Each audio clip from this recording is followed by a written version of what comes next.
has arguably done more than any other to fuel the myth of the Bermuda Triangle.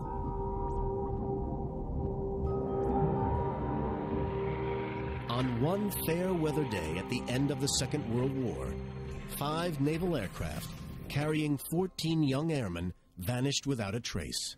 The disappearance of U.S. Navy Flight 19 captured the public imagination as the greatest of all Bermuda Triangle mysteries. The scale of this calamity was made all the more tragic by the losing of so many men just months after World War II. These are the haunting shots of the crew of Flight 19. These young men would become victims of one of America's greatest mysteries, bringing international attention to the myth of the Bermuda Triangle.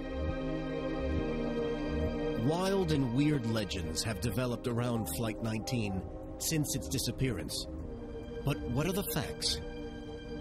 Perhaps no one knows more about the infamous tragedy than Bermuda Triangle expert, enthusiast, and author, John Cassar.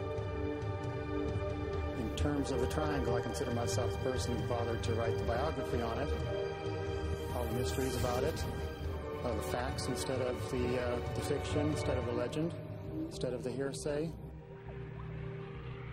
Cassar has examined all the known historical records about Flight 19, as well as listening to the first-hand accounts of witnesses from the time. Official records reveal that instrument failure was the first sign of trouble for Flight 19. But what really happened? If we retrace the steps of the flight, could we learn anything new? In an authentic World War II Avenger aircraft, we decide to refly, for perhaps the first time, the exact planned route of the doomed Flight 19 out over the waters of the Bermuda Triangle. The Bermuda Triangle.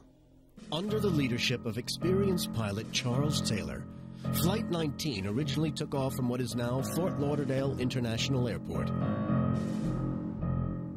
The planes, 4 of them carrying a crew of 3, and 1 with just 2 aviators on board, were to fly a 4-sided route from Fort Lauderdale to Bimini, Great Harbor Cay to the island of Grand Bahama, and then back to base. The weather was fair. Simple enough, you might think. The first leg was to take them toward Bimini, around 56 miles out from their Fort Lauderdale base, with some torpedo practice over Chicken and Hen Shoal en route. The plan shows them continuing east on a compass heading of 91 degrees for 67 miles. Then they were supposed to turn north-northwest for 73 miles. The final left turn to the west would have put them on a direct course for their Fort Lauderdale home base. Records show that they made the first 3 legs of their journey, but they never made that final leg. They lost contact at 7:04 p.m., never to be heard from again. No remains ever to be found. It was a tragic journey for the crewmen of Flight 19 and the friends and loved ones they left behind. Obie O'Brien, an ex-Navy pilot war hero who signed up the year after the disaster, will pilot our Avenger bomber, identical to the 5 planes of Flight 19. In 1950, I was flying the Corsair in a Corsair squadron, and we went to Korea on the USS Boxer.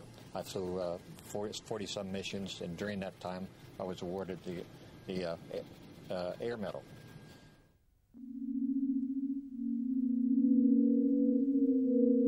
Our pilot is from the same generation as the young and dedicated servicemen of Flight 19, who would have been grateful to have survived the dangers of the Second World War.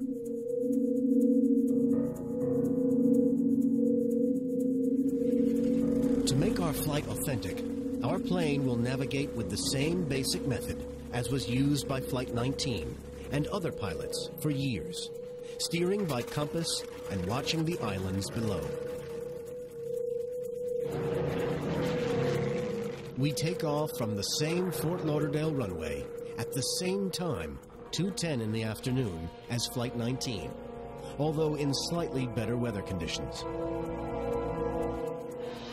For Flight 19, 60 years before, the first signs of trouble came when their leader, Lieutenant Charles Taylor, radioed that he was uncertain of his position. Jim Ward was a radio operator on a nearby naval ship that day and heard the radio transmissions of the fateful flight. We heard the flight leader come in and call the tower and ask them if they would put their radar on and get a fix on him because he wasn't quite sure where he was. It seems inexplicable, but it appears Taylor believed that he was over the Florida Keys, the island chain stretching 100 miles out into the Gulf of Mexico. It's more likely that he was almost some 200 miles further northeast. So the tower came back in about 15, 20 minutes and said, "We can't find you on the radar. Do you have any idea where you are?" He said, "Well, I think I've seen some islands." He said, "Well, can you identify the islands?"